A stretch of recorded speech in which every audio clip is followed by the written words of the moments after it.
Item ಯಾವುದೇ ಇರಲಿ try ಮಾಡಿ ಆಚಿ ಚಿಕನ್ ಮಸಾಲಾ. ಮತದಾರರ ವಿಶೇಷವಾದಂತಹ ಮಹತ್ವದ ಮತದಾನ ಪರಿಷ್ಕರಣೆ ಕಾರ್ಯ ಮೈಸೂರಿನಲ್ಲಿ ಆರಂಭವಾಗಿದೆ. ನಾನೀಗ ಚಾಮರಾಜಮಹಲದ ಡಿ ಸುಬ್ಬಯ್ಯ ರಸ್ತೆಯಲ್ಲಿದ್ದೇನೆ. ನೀವು ನೋಡ್ತಾ ಇರಬಹುದು, ಈಗಾಗಲೇ ಅಧಿಕಾರಿಗಳು ಪ್ರತಿ ಮನೆಗೆ ತೆರಳಿ ಮತದಾರರ ಪಟ್ಟಿಯ ಪರಿಷ್ಕರಣೆ ಮಾಡುವ ಕಾರ್ಯಕ್ಕೆ ಈಗಾಗಲೇ ಮುಂದಾಗಿದ್ದಾರೆ. ಅಂದರೆ ಪ್ರಮುಖವಾಗಿ ಮತದಾರರ ಬಳಿಗೆ ತೆರಳಿ ಮತದಾರರಿಂದ ಮಾಹಿತಿಯನ್ನು ಪಡ್ಕೊಳ್ಳುವಂಥದ್ದು. ಅಂದರೆ ಈ ಒಂದು ನಿವಾಸದಲ್ಲಿ ಅವರು ವಾಸವಿದ್ದಾರಾ, ಈ ಹಿಂದೆ ಇದೇ ಒಂದು ಮನೆಯಿಂದ ಅವರು ಮತದಾನವನ್ನು ಮಾಡಿದ್ದಾರಾ, ಹೇಗೆ ಎಲ್ಲವನ್ನೂ ಸಹ ಮಾಹಿತಿಯನ್ನು ಪಡ್ಕೊಳ್ಳುವಂಥದ್ದು. ಮತ್ತು ಪ್ರಮುಖವಾಗಿ ಈ ಮನೆಯಲ್ಲಿ ಯಾರ್ಯಾರು ವಾಸವಾಗಿದ್ದಾರೆ ಅಂತೇಳಿ ಆ ಒಂದು ಫಾರ್ಮ್ ಏನಿದೆ ಆ ಫಾರ್ಮನ್ನು ಅವರಿಗೆ ಕೊಡುವಂತಹ ಕೆಲಸವನ್ನು ಮಾಡ್ತಾರೆ.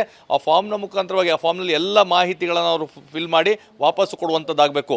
ಇದೇ ಮನೆಯಲ್ಲಿ ಅವರು ವಾಸವಾಗಿದ್ದರೆ, ಒಂದು ವೇಳೆ ಅವರು ಇದೇ ಮನೆಯಲ್ಲಿದ್ದು ಆ ಮತದಾನ ಪ್ರಕ್ರಿಯೆಯಲ್ಲಿ ಮತ್ತು ಪಟ್ಟಿಯಲ್ಲಿ ಅವರ ಹೆಸರನ್ನಿದ್ದರೆ ಅದನ್ನ ನಮೂದಿಸಿ ಮಾಡಿಕೊಳ್ಳುವಂಥ ಕೆಲಸವನ್ನು ಅಧಿಕಾರಿಗಳು ಮಾಡ್ತಾರೆ. ಒಂದು ವೇಳೆ ಈ ಮನೆಯಿಂದ ಅವರು ಸ್ಥಳಾಂತರವಾಗಿದ್ದರೆ ಬೇರೆ ವಿಳಾಸ ಏನಿದೆ ಆ ವಿಳಾಸಕ್ಕೆ ಅವ್ರಿಗೆ ಮತದಾರ ಪಟ್ಟಿಗೆ ಸೇರಿಸುವಂಥ ಕೆಲಸ ಆಗ್ತದೆ. ಮತ್ತು ಒಂದು ವೇಳೆ ಯಾರಾದರೂ ಮೃತರಿದ್ದರೆ ಆ ಒಂದು ಮತದಾರ ಪಟ್ಟಿಯಿಂದ ಮೃತರ ಹೆಸರು ನಮೂದಾಗಿಲ್ಲ ಅಂತ ಹೇಳಿದ್ರೆ ಅದನ್ನು ಸಹ ದಾಖಲಿಸಿಕೊಂಡು ಅವರಿಂದ ಆ ಮತದಾನ ಪಟ್ಟಿಯಿಂದ ಮೃತರ ಹೆಸರನ್ನು ಕೈ ಬಿಡುವಂಥ ಕೆಲಸ ಆಗ್ತದೆ. ಹೀಗಾಗಿ ಸಂಪೂರ್ಣವಾದಂತಹ ವಿಶೇಷವಾದಂತಹ ಮತದಾರರ ಪಟ್ಟಿ ಪರಿಷ್ಕರಣೆ ಇವತ್ತಿನಿಂದ ಆರಂಭ ಆಗ್ತಾ ಇದೆ. 1 ತಿಂಗಳ ಕಾಲ ಅಧಿಕಾರಿಗಳು ಮನೆಗೆ ತೆರಳುವಂಥ ಕೆಲಸವನ್ನು ಮಾಡ್ತಾರೆ. ಮನೆಗೆ ತೆರಳಿ ಆ ಪರಿಷ್ಕರಣೆ ಮಾಡುವಂಥ ಕೆಲಸ ಮಾಡ್ತಾರೆ. ಅದಾದ ನಂತರ ಕರಡು ಪ್ರತಿಯನ್ನು ಬಿಡುಗಡೆ ಮಾಡುವಂಥದ್ದು, ಅದರಲ್ಲಿ ಆಕ್ಷೇಪಣೆಗಳಿದ್ದರೆ ಅದನ್ನು ನೀಡುವಂಥ ಕೆಲಸವನ್ನು ಮಾಡ್ತಾರೆ. ಸೊ ಇವೆಲ್ಲವನ್ನು ಮಾಡಿದ ನಂತರ ಅಂದರೆ ಅಂತಿಮವಾಗಿ ಎಲ್ಲವೂ ಸಹ ಸ್ಟ್ರೀಮ್ಲೈನ್ ಆದ ಮೇಲೆ ಅಂತಿಮವಾದಂತಹ ಪರಿಷ್ಕರಣಾ ಮತದಾರ ಪಟ್ಟಿಯನ್ನು ಬಿಡುಗಡೆ ಮಾಡುವಂಥ ಕೆಲಸವನ್ನು ಮಾಡ್ತಾರೆ. ಈಗಾಗಲೇ ಪ್ರಕ್ರಿಯೆ ಇವತ್ತು ಆರಂಭವಾಗಿದೆ.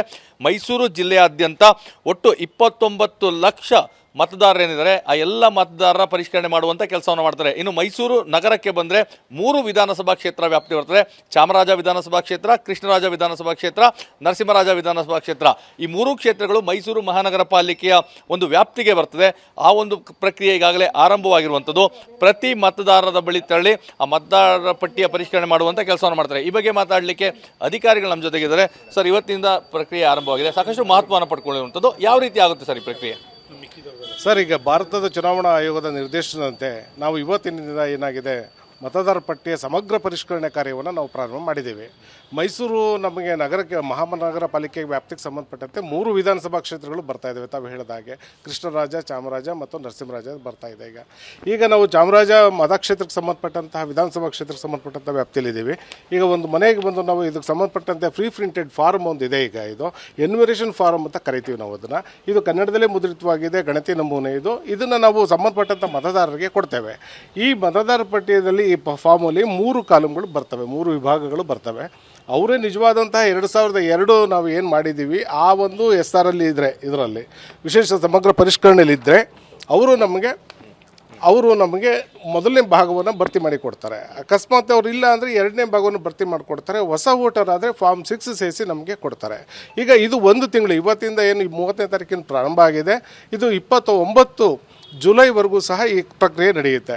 ಇದಾದ ನಂತರ ಅಂದರೆ ತಾವು 1 ತಿಂಗಳ ಕಾಲ ಫೀಲ್ಡಲ್ಲಿ ಬಂದು ಎಲ್ಲ ಅಧಿಕಾರಿಗಳು ಮಾಹಿತಿಯನ್ನು ಸಂಗ್ರಹ ಮಾಡಿದ ನಂತರ ಆ ಡೇಟಾವನ್ನು ಯಾವ ರೀತಿಯಾಗಿ ಪ್ರಕ್ರಿಯೆಗೆ ತಗೊಂಡು ಹೋಗ್ತಾರೆ ಅಂತ? ಸರ್, ಈಗ ಅದು ಪೂರ್ಣ ಈಗ ಏನಾಗುತ್ತೆ, ನಾವು ದ್ವಿಪ್ರತಿಯಲ್ಲಿ ಅವರಿಗೆ ಕೊಡ್ತೇವೆ. ದ್ವಿಪ್ರತಿಯಲ್ಲಿ ಕೊಟ್ಟು ಅದನ್ನೆಲ್ಲ ಭರ್ತಿ ಮಾಡಿದ ಮೇಲೆ ಯಾವುದೇ ಥರದ ದಾಖಲೆಗಳನ್ನು ಅದರ ಜೊತೆಗೆ ನಾವು ತೊಗೊಳ್ಳೋದಿಲ್ಲ. ನಾವು ಕೇವಲ ಫಾರ್ಮ್ಗೆ ಸಹಿ ಮಾಡಿಸ್ಕೊಂಡು ಯಾರ್ದು ಮತದಾರರದ ಸಹಿ ಮತ್ತು ಸಂಬಂಧಪಟ್ಟಂಥ ಮತಗಟ್ಟೆ ಅಧಿಕಾರಿ BLO ಇರ್ತಾರೆ, ಅವರು ಸಹಿ ಮಾಡಿ ನಮಗೆ ಕೊಡ್ತಾರೆ. ಅದನ್ನು ನಾವು ಸ್ಕ್ಯಾನ್ ಮಾಡಿ ಅಪ್ಲೋಡ್ ಮಾಡ್ಕೊಡ್ತೀವಿ. ನಮ್ಮ BLOಗೆ ಸಂಬಂಧಪಟ್ಟಂತೆ ಒಂದು ನಂಬರ್ ಇರುತ್ತೆ, ಒಂದು ECIಗೆ ಅವರು ನೇರವಾಗಿ ಅದನ್ನು ಅಪ್ಲೋಡ್ ಮಾಡ್ತಾರೆ ಅವರು. ಈಗ ನಾವು ಇದನ್ನೆಲ್ಲ ಈ ಥರ ಬಂದಂತಹ ಪಟ್ಟಿಗಳನ್ನೆಲ್ಲವೂ ರೆಡಿ ಮಾಡಿಕೊಂಡು ಕರಡು ಮತದಾರ ಪಟ್ಟಿಯನ್ನು ನಾವು ಆಗಸ್ಟ್ 5ನೇ ತಾರೀಕು ಹೊತ್ತಿಗೆ ಪ್ರಕಟ ಮಾಡ್ತೇವೆ. ಆಗಸ್ಟ್ 5ನೇ ತಾರೀಕಿಗೆ ಕರಡು ಮತದಾರ ಪಟ್ಟಿ ಚಾಮರಾಜ ವಿಧಾನಸಭಾ ಕ್ಷೇತ್ರಕ್ಕೆ ಬಂದುಬಿಡುತ್ತೆ. ಮತ್ತು ಅದಕ್ಕೇನಾದರೂ ಹಕ್ಕುಗಳು ಆಕ್ಷೇಪಣೆಗಳು ಮತ್ತೊಂದಿದ್ರೆ ಅವತ್ತಿಂದನೇ ಅವರು ಆಕ್ಷೇಪಣೆಗಳು ಯಾರು ಬಿಟ್ಟು ಹೋಗಿರಿದ್ರೆ ಸೇರಿಸ್ಬೋದು ಅಂತಂದರೆ, ಈಗ ಕರಡು ಮತದಾರ ಪಟ್ಟಿ ನೋಡಿಕೊಂಡು ತಮ್ಮ ಹೆಸರಿಲ್ಲ ಅಂತಾದಮೇಲೆ ಅವರು ಹೊಸದಾಗಿ ಸೇರ್ಕೊಳ್ಳೋದಾದರೆ ಫಾರ್ಮ್ 6 ಕೊಡಬೇಕು. ಒಂದು ವೇಳೆ 2002ರಲ್ಲಿ ಏನು ಇದೆ ನಾವು SIR ಮಾಡಿದ್ರು ಅದರಲ್ಲಿ ಇದ್ದು ಇದರಲ್ಲಿ ಬಿಟ್ಟು ಹೋಗಿದ್ರೆ ಅದಕ್ಕೆ ಸಂಬಂಧಪಟ್ಟಂತಹ ಮಾಹಿತಿಗಳು ನಮಗೆ ಕೊಟ್ಟರೆ ಸಾಕು. 2002 ಬಿಟ್ಟು ನೆಕ್ಸ್ಟ್ ಬಂದಂಥವರು 12 ದಾಖಲೆಗಳಿದೆ. 12 ದಾಖಲೆಗಳಲ್ಲಿ ಯಾವ್ದಾದ್ರು ಒಂದು ದಾಖಲೆಗಳು ಕೊಟ್ಬಿಟ್ಟು ನಮಗೆ ಕೊಡಬೇಕು. ಅಂದರೆ ಎಲ್ಲಿ ಸೇರಿಸಬೇಕು? ಆನ್ಲೈನ್ ಮುಖಾಂತರ ತಮಗೆ ಗಮನಕ್ಕೆ ತರಬೇಕು ಆಕ್ಷೇಪಗಳು ಮತ್ತು ಹಕ್ಕುಗಳನ್ನು ಆನ್ಲೈನ್ ಮುಖಾಂತರ ಅಥವಾ ತಮ್ಮ ಕಚೇರಿಯನ್ನು ಎರಡೂ ಇದಿದೆ, ಇದು ಪ್ರಾವಿಷನ್ಸ್ ಇದೆ. ಒಂದು ನೇರವಾಗಿ ನಮ್ಮ ಕಚೇರಿಗಳಿಗೆ ಬಂದು ಖುದ್ದಾಗಿ ಕೊಡಬಹುದಾಗಿದೆ ಮತ್ತು ಆನ್ಲೈನಲ್ಲೂ ಸಹ ಅವರು ಹಕ್ಕು ಆಕ್ಷೇಪಣೆಗಳು ಸಲ್ಲಿಸಬಹುದಾಗಿದೆ. ನಾವು ಎರಡನ್ನೂ ಸಹ ಸಮಗ್ರವಾಗಿ ಪರಿಶೀಲಿಸಿಕೊಂಡು ಅದ್ರ ಮೇಲೆ ನಾವು ಅದನ್ನು ಸೇರ್ಪಡೆ ಮಾಡಬಹುದು ಅಥವಾ ಕೈ ಬಿಡಬಹುದು ಅಥವಾ ಅದು ಪರಿಗಣಿಸಬಹುದು ಅಥವಾ ಕೈ ಬಿಡಬಹುದು ಅನ್ನೋದ್ರ ಬಗ್ಗೆ ಕ್ರಮ ವಹಿಸ್ತೇವೆ. ಒಂದು ವೇಳೆ ತಾವು ಭೇಟಿ ನೀಡಿದಂಥ ಸಂದರ್ಭದಲ್ಲಿ ಈ ಮನೆಯಲ್ಲಿದ್ದು 2002ರ ಇದ್ರ ಪ್ರಕಾರ ಈಗ ಇಲ್ಲಿಂದ ಸ್ಥಳಾಂತರ ಆಗಿ ಬೇರೆ ಕಡೆ ಹೋಗಿದ್ರೆ ಅದಕ್ಕೆ ಯಾವ ರೀತಿ ಕ್ರಮ ಆಗ್ತದೆ ಸರ್? ಅದಕ್ಕೆ ಈಗ ನಾವು ಆಲ್ರೆಡಿ ಮ್ಯಾಪಿಂಗ್ ಮತ್ತು ಪ್ರಯೋಜನ ಅಂತ ಮಾಡ್ಕೊಂಡು ಅವ್ರು ತೊಗೊಂಡ್ಬಿಟ್ಟಿದ್ದೀವಿ. ನಮ್ಮ ವಿಧಾನಸಭಾ ಕ್ಷೇತ್ರದ ಒಳಗಡೆ ಇದ್ರೆ ಫಾರ್ಮ್ 8 ಕೊಟ್ಕೊಂಡು ನಾವು ಬದಲಾವಣೆ ಮಾಡಿ ಅದರಿಂದ ತಗೊಳ್ತೀವಿ. ಅದು ಯಾವುದೇ ಕಾರಣಕ್ಕೂ ಮತದಾರರು ಹೋಗೋದಿಲ್ಲ. ಅವರು ಫಾರ್ಮ್ 6 ಹೊಸದಾಗಿ ಸೇರ್ಪಡೆ ಮಾಡೋರು ಮಾತ್ರ. ಇಲ್ಲಿ ಮುಖ್ಯವಾಗಿ ಏನಾಗಿದೆ, ಡೆತ್ ಆದಂಥವ್ರು ಮತ್ತು ಶಿಫ್ಟ್ ಆದಂಥವ್ರು ಪರ್ಮನೆಂಟ್ ಶಿಫ್ಟ್ ಆಗಿರ್ತಾರೆ ಅಂಥವ್ರಿಗೆ ಸಂಬಂಧಪಟ್ಟಂಥದ್ದನ್ನು ನಾವು ಕೈ ಬಿಡಲಿಕ್ಕಾಗಿ ಇದನ್ನು ವಿಶೇಷ ಸಮಗ್ರ ಪರಿಷ್ಕರಣೆಯನ್ನು ಮಾಡ್ತಾ ಇದ್ದೀವಿ. ಈಗ ಇಲ್ಲಿಂದ ಬೇರೆ ಕಡೆ ಸ್ಥಳಾಂತರ ಆಗಿರೋರನ್ನ ಇಲ್ಲಿ ಕೈ ಬಿಟ್ಟು ಅಲ್ಲಿ ಸೇರಿಸುವಂತ ಕೆಲಸ ಆಗುತ್ತೆ. ಯಾವುದೇ ಕಾರಣಕ್ಕೂ ಮತದಾರ ಪಟ್ಟಿಯಿಂದ ಹೋಗೋದಿಲ್ಲ. ಅವರು ಮತದಾರ ಪಟ್ಟಿಯಿಂದ ಹೋಗೋದಿಲ್ಲ ಅಲ್ಲಿ. ಯಾಕೆಂತಂದ್ರೆ ಅವರು ಉದಾಹರಣೆಗೆ ಈಗ ಕೃಷ್ಣರಾಜ ಕ್ಷೇತ್ರಕ್ಕೆ ಹೋಗಿ ಸೇರ್ಕೊಂಡ್ಬಿಟ್ಟಿದ್ದಾರೆ ಅಂತಂದ್ರೆ ಚಾಮರಾಜದಿಂದ ಕೃಷ್ಣರಾಜಕ್ಕೆ ಹೋಗ್ತಾರೆ ಹೊರತು ಯಾವುದೇ ಕಾರಣಕ್ಕೂ ಕೈ ಬಿಡೋ ಪ್ರಶ್ನೆ ಬರೋದಿಲ್ಲ. ಈಗ ಮೃತಪಟ್ಟಂತವರ ವಿವರಗಳು ಒಂದು ವೇಳೆ ಮತದಾರ ಪಟ್ಟಿಯಿಂದ ಬಿಡುಗಡೆ ಆಗಿಲ್ಲ ಅಂದ್ರೆ ಅಥವಾ ಬಿಟ್ಟಿಲ್ಲ ಅಂದ್ರೆ ಅದನ್ನ ತಾವು ಅಲ್ಲಿಂದ ತೆಗೆದುಹಾಕುವಂತ ಕೆಲಸ ಆಗುತ್ತಾ? ಹೌದು, ಖಂಡಿತ. ಈಗ ನಮ್ಮಲ್ಲಿ ಏನು ಈಗ ನಾವು ಎನ್ಯುಮರೇಷನ್ ಫಾರ್ಮ್ ಕೊಟ್ಟಿದ್ದೇವೆ, ಎನ್ಯುಮರೇಷನ್ ಫಾರ್ಮ್ನ ನಾವು ಮತ್ತೆ ವಾಪಸ್ ಕಲೆಕ್ಟ್ ಮಾಡ್ತೇವೆ. ವಾಪಸ್ ಎಷ್ಟು ಫಾರ್ಮ್ಗಳು ನಮ್ಗೆ ವಾಪಸ್ ಬರ್ತವೆ ಅದನ್ನೇ ಕರಡು ಮತದಾರ ಪಟ್ಟಿಯಲ್ಲಿ ಬರ್ತಕ್ಕಂಥದ್ದು. ಈಗ ಉದಾಹರಣೆಗೆ ಜೈನ್ ಮತದಾರ ಆಗಿದ್ರು ಇವನು ಪಟ್ಟಿ ನಮ್ಗೆ ಕೊಟ್ಟಿಲ್ಲ ಅಂದರೆ, ನಮೂನೆ ನಮಗೆ ಕೊಟ್ಟಿಲ್ಲ ಅಂದರೆ ನಾವು ಅವರನ್ನು ಮತದಾರ ಪಟ್ಟಿಯಲ್ಲಿ ಬರೋದಿಲ್ಲ. ಅವರು ಕರಡು ಮತದಾರ ಪಟ್ಟಿಯಲ್ಲಿ ಬರೋದಿಲ್ಲ. ಈ ನಮೂನೆಯನ್ನು ಅವರು ನಮ್ಗೆ ವಾಪಸ್ ಕೊಡಲೇಬೇಕು. ಹೊಸ ಮತದಾರ ಆದರೆ ಫಾರ್ಮ್ 6 ಜೊತೆಗೆ ದಾಖಲೆಗಳನ್ನು ಸೇರಿಸ್ಕೊಂಡ್ರೆ ನಾವು ಸೇರಿಸ್ಕೊಳ್ತೀವಿ. ಅದನ್ನು ಮೃತಪಟ್ಟವರ ವಿವರವನ್ನು ಮುಚ್ಚಿಡುವಂಥದ್ದು ಅಥವಾ ನಿಮಗೆ ಕೊಡಲಿಲ್ಲ ಅಂತ ಹೇಳಿದ್ರೆ ಅಥವಾ ಅವರು ಮೃತಪಟ್ಟಿದ್ರು ಸಹ ಪ್ರತಿಯನ್ನು ಫಿಲ್ ಮಾಡಿ ಕೊಟ್ಟರೆ ಯಾವ ರೀತಿ ಗೊತ್ತಾಗ್ತದೆ ಅಂತ? ಈಗ ಸರ್ ಅದಕ್ಕೆ ನಮ್ಮಲ್ಲಿ ಏನಾಗಿದೆ, ಈಗ ನಮ್ಮ ವಲಯವಾರು ಮತ್ತು ನಮ್ಮ ಕೇಂದ್ರ ಕಾರ್ಪೊರೇಷನ್ನಲ್ಲಿ ಡೆತ್ ಆದಂತಹ ಸಂಬಂಧಪಟ್ಟಂಥ ಎಲ್ಲ ಸಮಗ್ರ ವಿವರಗಳು ನಮಗಿವೆ. ನಾವು ಈಗ ನಾವಲ್ಲಿ ಏನೇನು ಡೆತ್ ಆಗಿದೆ ಅನ್ನತಕ್ಕಂಥ ಪಟ್ಟಿಗಳನ್ನು ನಮ್ಮ ಸಂಬಂಧಪಟ್ಟಂಥ ವಲಯ ಆಯುಕ್ತರುಗಳಿಗೆ ಮತ್ತು ಸಂಬಂಧಪಟ್ಟಂಥ ಸೆಕ್ಷನ್ಗಳಿಗೆ ಕೊಡ್ತೇವೆ ನಾವು. ಅದನ್ನು ಅವರು ಕ್ರಾಸ್ ಚೆಕ್ ಮಾಡ್ತಾರೆ. ಮತ್ತು ಮನೆಗಳಲ್ಲಿ ಈಗ ಒಂದು ವೇಳೆ ಡೆತ್ ಆಗಿರೋದನ್ನು ಮುಚ್ಚಿಕೆ ಮಾಡಿದರೆ ನಾವು ಒಂದ್ಸರಿ ಕ್ರಾಸ್ ಚೆಕ್ ಮಾಡ್ತೀವಿ ಅದನ್ನು. ಈಗ ಅವರೇ ಸಹ ಡೆತ್ ಸರ್ಟಿಫಿಕೇಟ್ ಅಥವಾ ಮಾಹಿತಿಗಳು ಕೊಟ್ಬಿಟ್ರೆ ಭಾಳ ಸುಲಭ ಇರುತ್ತೆ ನಮ್ಮಲ್ಲಿ. ಒಂದು ವೇಳೆ ಅವರು ಹಾಗೆ ಮುಚ್ಚಿಕೆ ಕೊಟ್ಟರೆ ಒಂದು ವೇಳೆ ಡೌಟ್ ಬಂತು ಅಂದರೆ ಮತ್ತೆ ನಾವು ಅವರಿಗೆ ನೋಟಿಸ್ ಕೊಟ್ಟು ಅದ್ರ ಬಗ್ಗೆ ವಿಚಾರಣೆಗಳು ನಡೆಸಿ ನಮಗೆ ಪ್ರೂವ್ ಆದಮೇಲೆ ಅದನ್ನು ಕೈಬಿಟ್ಟು ಮಾಡ್ತೇವೆ. ಕೊನೆಯದಾಗಿ ಎಲ್ಲರಲ್ಲೂ ಇರುವಂಥ ಒಂದು ಆತಂಕ, ಈ ಮತದಾರರ ವಿಶೇಷವಾದಂತಹ ಮತದಾರ ಪರಿಷ್ಕರಣೆ ಆಗ್ತಾ ಇದೆ, ನಮ್ಮ ಹೆಸರನ್ನ ಕೈ ಬಿಟ್ಬಿಡ್ತಾರೆ, ಉದ್ದೇಶಪೂರ್ವಕವಾಗಿ ಬಿಡ್ತಾರೆ, ಟಾರ್ಗೆಟ್ ಮಾಡ್ತಾರೆ ಅಂತ ಹೇಳ್ತಾರೆ. ಮತದಾರರಿಗೆ ಏನನ್ನ ಹೇಳಲಿಕ್ಕೆ ಬಯಸ್ತೀರಾ? ಇಲ್ಲ, ಇದು ಒಂದು ರೀತಿ ಅಪಪ್ರಚಾರ ಅಥವಾ ಒಂದು ತಪ್ಪು ಕಲ್ಪನೆಗಳು ಅಥವಾ ತಪ್ಪು ಮಾಹಿತಿಗಳು. ಯಾವುದೇ ಅರ್ಹ ಮತದಾರ ಪಟ್ಟಿಯಿಂದ ಹೊರಗಡೆ ಉಳಿಯೋದಕ್ಕೆ ಸಾಧ್ಯವೇ ಇಲ್ಲ. ಯಾವುದೇ ಅನರ್ಹ ಮತದಾರ ಪಟ್ಟಿ ಒಳಗಡೆ ನುಸುಳ್ಕೊಳ್ಳೋಕ್ಕೂ ಸಾಧ್ಯ ಇಲ್ಲ. ಈಗ 2002ರಲ್ಲಿ ಏನು ಸಮಗ್ರ ಪರಿಷ್ಕರಣೆ ಆಗಿತ್ತು ಆಗ 2026ರಲ್ಲಿ ನಡೀತಾ ಇದೆ. ಇದರಲ್ಲಿ ನೈಜ ಮತದಾರನ ನಾವು ಹಾಗೆ ಉಳಿಸ್ತೇವೆ. ಇಲ್ಲಿರ್ತಕ್ಕಂಥ ಕ್ಷೇತ್ರದಲ್ಲಿ ಮತದಾರರು ಯಾವುದೇ ರೀತಿ ಆತಂಕ ಪಡ್ತಕ್ಕಂಥ ಅವಶ್ಯಕತೆಗಳು ಇಲ್ಲ. ಕೇವಲ ಚಾಮರಾಜ ಕ್ಷೇತ್ರ ಅಂತಲ್ಲ, ಇಡೀ ಕರ್ನಾಟಕದಾದ್ಯಂತ ಇರತಕ್ಕಂಥ ಏನು SIR ನಡೀತಾ ಇದೆ, ಅರ್ಹ ಮತದಾರರು ಅವರು ಇದ್ದೇ ಇರ್ತಾರೆ. ಮತ್ತು ಅದಕ್ಕೆ ದಾಖಲೆಗಳು ಕೊಟ್ಟು ಅಕಸ್ಮಾತ್ ಬಿಟ್ಟೋಗಿದ್ರೆ ಸೇರಿಸ್ಕೊಳ್ಳೋದಕ್ಕೆ ಪ್ರಾವಿಷನ್ ಇದೆ.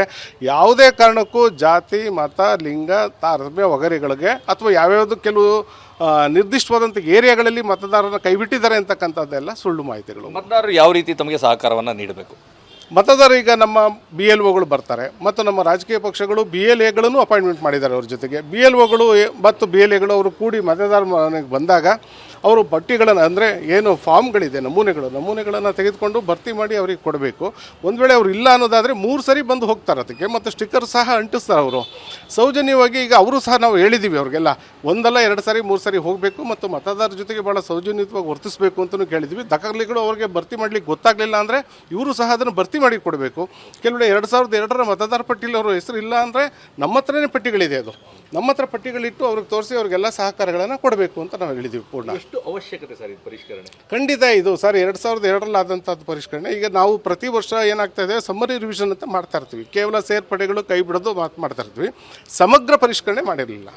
ಈಗ ನಮ್ಮದು ಈಗ ಚಾಮರಾಜಕ್ಕೆ ಸಂಬಂಧಪಟ್ಟಂತೆ 2,74,000 ನಮ್ಮ ವೋಟರ್ಸ್ ಇದೆ. ಈಗ ಅದನ್ನು ಪರಿಷ್ಕರಣೆ ಮಾಡಿದಾಗ, ಯಾಕೆಂದರೆ ಮ್ಯಾಪಿಂಗ್ ಮಾಡಿದಾಗ ನಮಗೆ 2,60,000 ಚಿಲ್ಲರೆ ನಾವು ತಂದಿದ್ದೀವಿ. 9,000 ಇನ್ನೂ ಹಾಗೆ ಉಳ್ಕೊಂಡಿದ್ದಾರೆ. ಈಗ ಅದರಲ್ಲಿ ಡೆತ್ತು ಶಿಫ್ಟು ಎಷ್ಟು ಅಂತ ಗೊತ್ತಾಗುತ್ತೆ. ಈ ಫಾರ್ಮ್ ಕೊಟ್ಟಾದ್ಮೇಲೆ ಒರಿಜಿನಲ್ ಮತದಾರರು ಎಷ್ಟು ಅಂತ ನಮಗೆ ಸಿಗ್ತಾರೆ. ಈಗ ಇದು ಮತದಾರ ಪರಿಷ್ಕರಣೆ ಮಾಡ್ತಾ ಇರುವಂಥ ಅಧಿಕಾರಿಯ ಸ್ಪಷ್ಟವಾದಂತಹ ಮಾತುಗಳು. ಯಾವುದೇ ಕಾರಣಕ್ಕೂ ಮತದಾರರನ್ನ ಕೈ ಬಿಡುವಂಥ ಪ್ರಶ್ನೆ ಇಲ್ಲ. ಆದರೆ ಯಾರು ಮೃತಪಟ್ಟಿದ್ದಾರೆ, ಇಲ್ಲಿಂದ ಸ್ಥಳಾಂತರಗೊಂಡಿದ್ದಾರೆ, ಅದರ ಬಗ್ಗೆ ಪರಿಷ್ಕರಣೆ ಮಾಡುವಂಥ ಕೆಲಸವನ್ನು ಮಾಡ್ತಾರೆ. ಖಂಡಿತವಾಗಿ ನಮ್ಮ ಅಧಿಕಾರಿಗಳು ಬಂದಂಥ ಸಂದರ್ಭದಲ್ಲಿ ಸೌಜನ್ಯವಾಗಿ ವರ್ತಿಸಿ ಸಂಪೂರ್ಣವಾದಂಥ ಮಾಹಿತಿಯನ್ನು ನೀಡಿ ಇದರಿಂದ ಎಲ್ಲವೂ ಸಹ ಒಳಿತಾಗ್ತದೆ ಅನ್ನೋ ವಿಶ್ವಾಸವನ್ನು ವ್ಯಕ್ತಪಡಿಸಿರುವಂಥದ್ದು. ಕ್ಯಾಮ್ರಾ ಪರ್ಸನ್ ಜೀವನ್ ಜೊತೆ ರಾಮ್, TV9 ಮೈಸೂರು.